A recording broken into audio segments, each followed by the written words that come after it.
마태복음 5장 48절.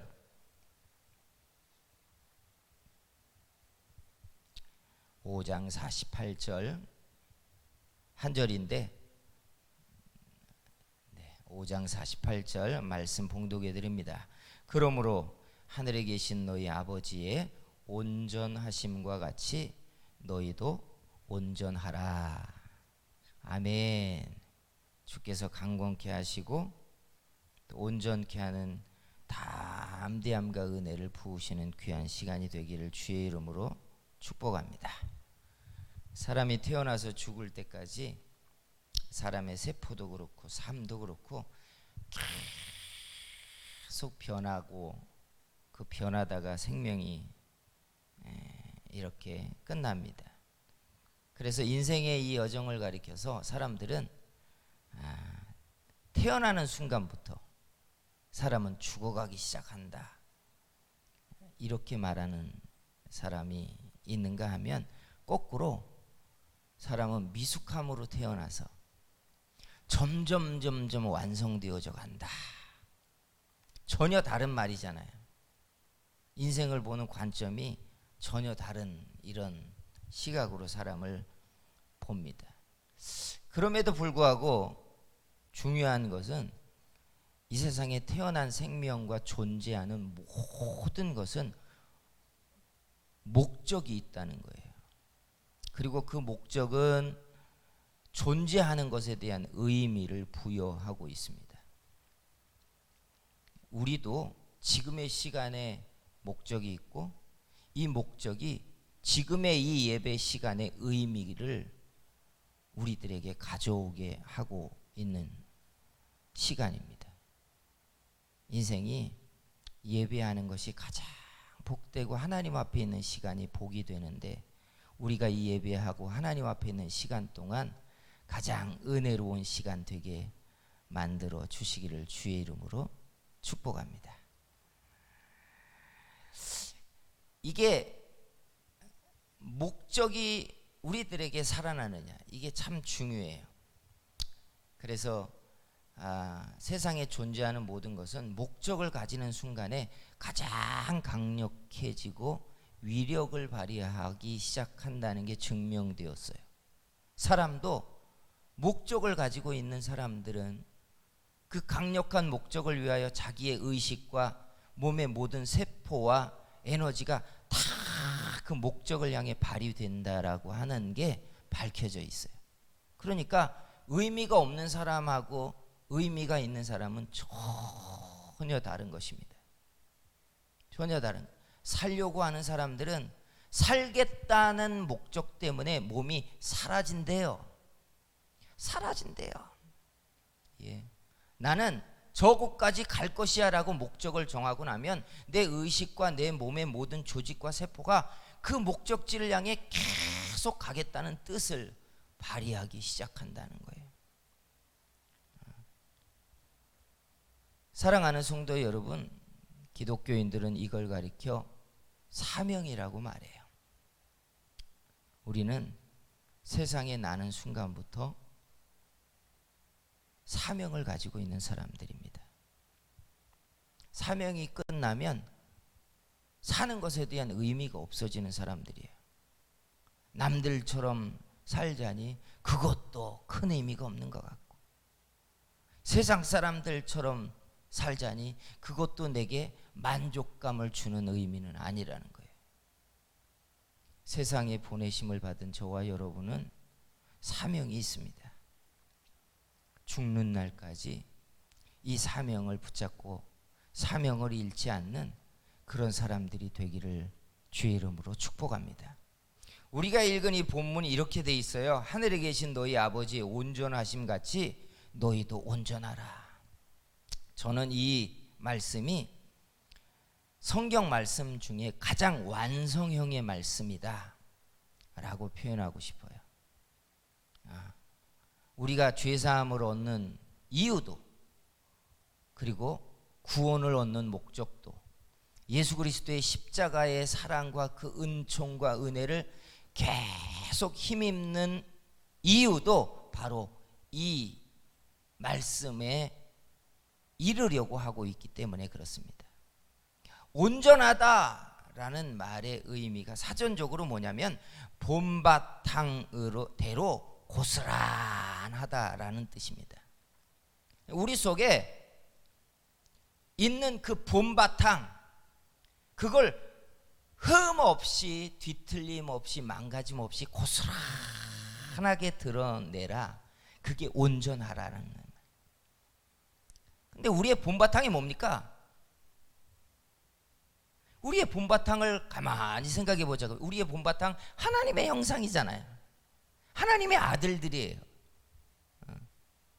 그런데 죄 때문에 망가지고 뒤틀리고 세상 속에 섞여 살면서 내가 누구인지 잃어버리고 내가 누구의 아들들인지를 잃어버리고 막 살면서 본바탕도 무엇인지 모르고 우리는 살고 있다는 거예요. 그 본바탕을 가장 잘 설명해 주는 내용이 우리가 읽은 이 본문 직전에 마태복음 5장 39절서부터 44절까지 산상수훈에서 예수님이 이렇게 말했어요. 39절에 뭐라고 이야기하냐면 악한 자를 대적하지 말라. 그리고 누가 오른편 뺨을 치거든 그에게 왼편도 돌려대고 40절에 보면 송사를 해서 내 속옷을 가지고자 하는 자에게 겉옷까지 가지게 하고 41절 억지로 순서를 좀 맞춰주세요.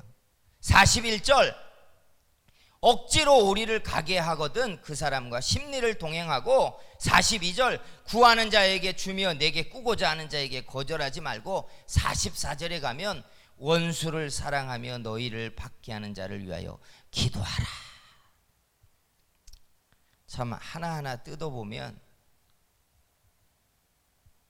참 보통이 아니에요. 인도의 간디가 기독교인이 아닙니다. 기독교인이 아닌데도 그가 말하기를 내가 세상의 모든 종교의 경전을 읽어본 바 모든 종교의 다이아몬드 같은 원석은 산상수훈이다 그랬어요. 인간이 가장 지키기 어려운 내용이라는 거예요.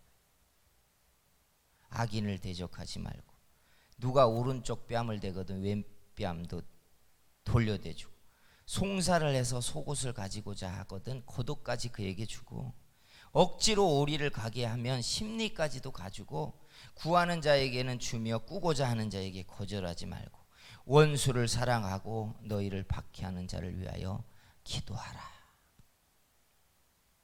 이게 온전이라는 거예요.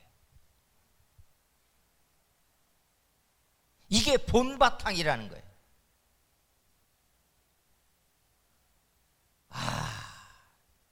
그러면 우리 본바탕에서 얼마나 멀어져 있죠? 그죠? 옛날에 사람들이 천국이 이 땅에 이루어지면서 우리가 부활의 몸을 입으면 그 부활의 몸이 자기 인생의 가장 빛나는 순간이 20대의 청춘의 모습으로 부활할 거라고 우리는 다 상상했어요. 우리 그렇게 알잖아요.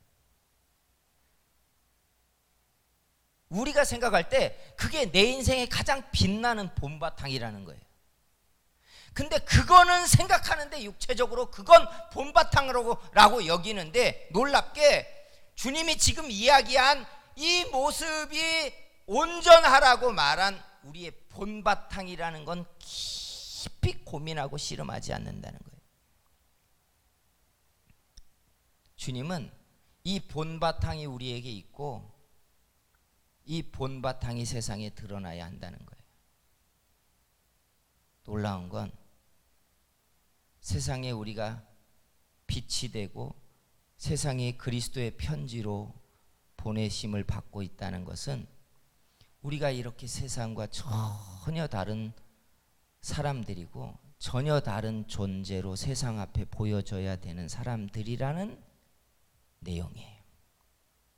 결국은 우리는 온전함을 세상에 보여주기 위하여 파송되고 있고 지금도 보내심을 받고 있는 사람들이에요.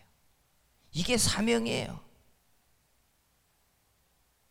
적어도 악인을 대적하지 말며 누가 왼뺨을 대면 오른뺨도 대주고 송사를 해서 속옷을 갖고자 하면 그에게 넉넉히 겉옷까지도 줘버리고 억지로 오리를 가게 하면 심리까지도 가주고 원수를 사랑해주고 박해하는 자를 위해서 기도해주고 꾸고자 하는 자에게 주고 구하고자 하는 자를 거절하지 않는,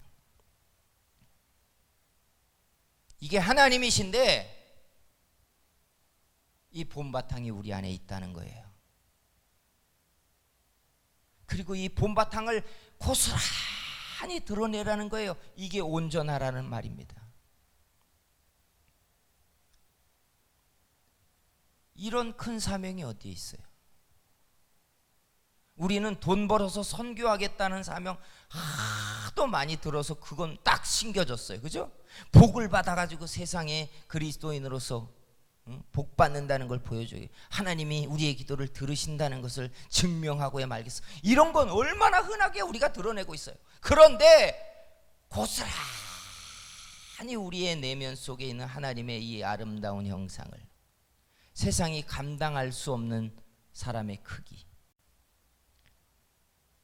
누가 이런 사람을 이기겠어요? 누가 이런 사람과 맞서겠어요? 져버리는데. 그죠? 원수를 사랑하고 핍박하는 자를 위해 기도하고 져주는 사람인데 누가 이런 사람과 맞짱을 뜨겠어요?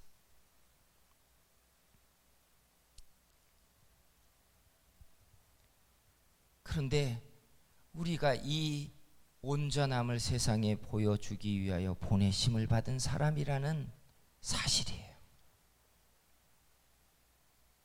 우리는 사명자입니다.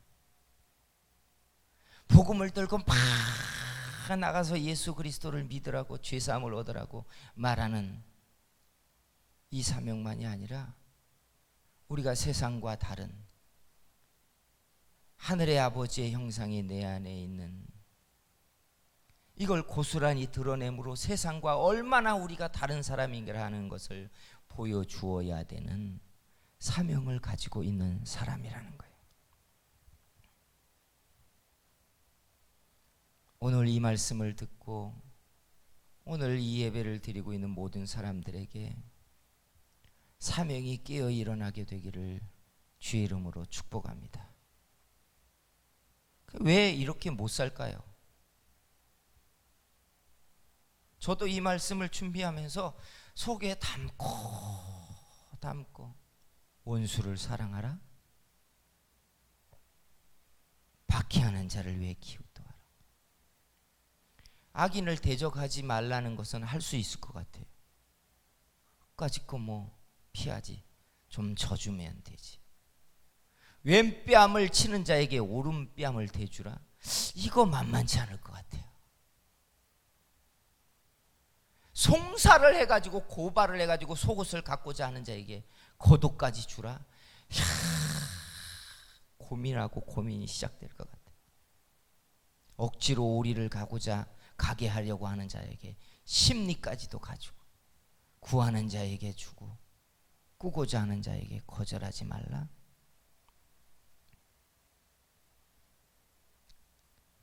차라리 복음을 들고 오지의 선교 현장에 가지.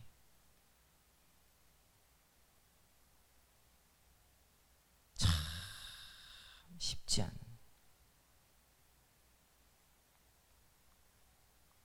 분명한 것은 우리가 보내심을 받은 사람들이고 우리 안에 있는 이 아버지의 형상을 주님은 고스란히 드러내라고 요구하고 있다는 거예요. 고스란히. 주께서 오늘 우리들에게 더 담대한 은혜를 부어주시는 시간이 되기를 소원합니다. 근데 왜 이걸 우리가 잘 못할까? 보건대 두 가지의 이유가 있는 것 같아요. 첫째는 에베소서 2장 2절에 보면 이렇게 말씀했어요. 그때에 너희는 그 가운데서 행하여 이 세상 풍조를 따르고 공중의 권세 잡은 자를 따랐으니 곧 지금 불순종의 아들들 가운데서 역사하는 영이라. 세상 풍조를 따랐고 공중 권세 잡은 자를 따랐었대요. 서울의 동대문에 가면 중앙아시아와 러시아 사람들의 거리가 있어요.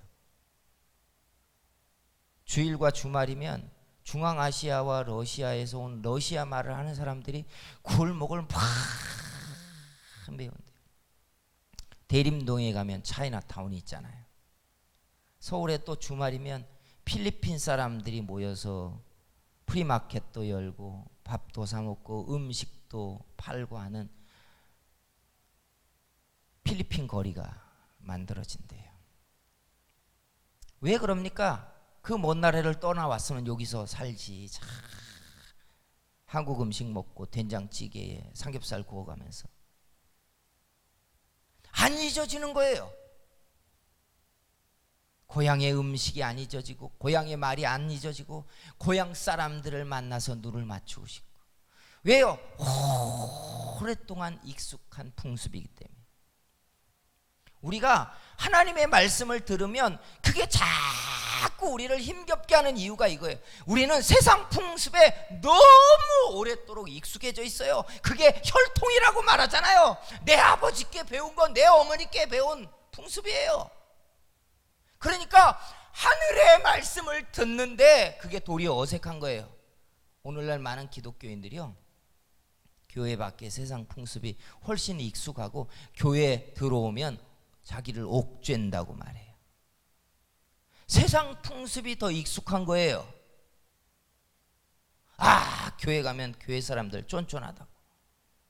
술 먹고 노는 애들은 얼마나 편안하고 좋은지 모른대.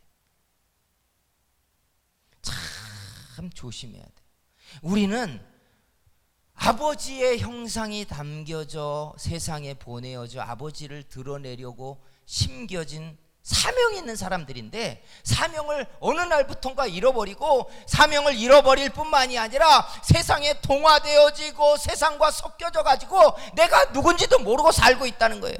이스라엘 사람들이 가나안에 정착하기 전에 모세를 통해 계속해서 들은 말이 뭐냐? 그 땅에 가거든 그 땅의 풍습을 익히지 말고 그 땅의 자녀들과 혼인하지 말고 그 땅의 우상을 너희가 깨트려 멸하라. 이 세 가지를 계속해서 들었어요. 그런데 가나안에 정착하자마자 그들은 그들의 딸들과 혼인하고 사돈을 맺고 풍습을 익히기 시작했어요. 몇백 년이 지나자 그 땅의 우상이었던 아세라를 가리켜 그들은 하늘의 여왕이라고 불러요. 하늘의 여왕? 이게 무슨 말인 것 같아요? 하나님의 아내래요. 하나님 어머니래요, 아세라가. 그리고는 예레미야서에 뭐라고 얘기하냐면 그들이 우리가 하늘의 여왕께 번제를 분향을 하지 아니하였으므로 우리가 가난하였도다, 이렇게 말해요. 이게 세상 풍습이 조금씩 우리를 지배하는 거예요. 우리를 지배해요.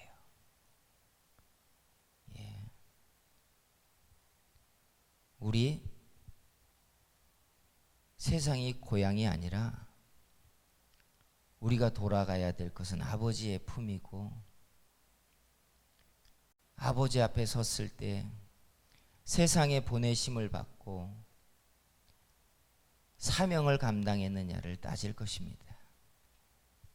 우리가 사명이 불같이 깨어 일어나는 사람들 되기를 소원합니다. 두 번째 이유가 있는데 그게 뭐냐? 성령을 힘입지 못하기 때문에 그래요. 하나님의 말씀은 성령의 감동으로 기록되어 있으므로 인간적이고 육신적으로 풀지 말라고 했어요.